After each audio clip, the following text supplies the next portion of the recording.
que eu vivo num sonho que longe vai, distante do reboliço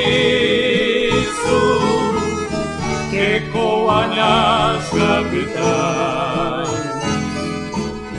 No meu rincão encantado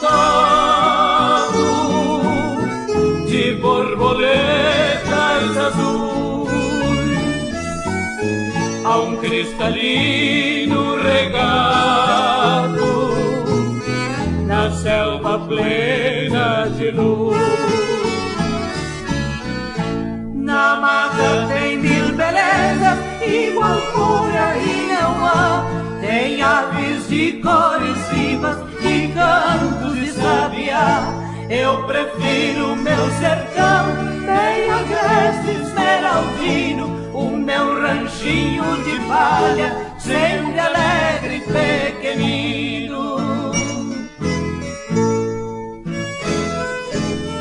Em noite de lua cheia, abraço a minha viola e jogo as mágoas pra fora, as mágoas do meu terrar.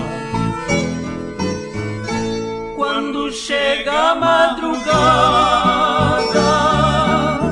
no imponente fulgor, espia a lua de prata, zombando da minha dor.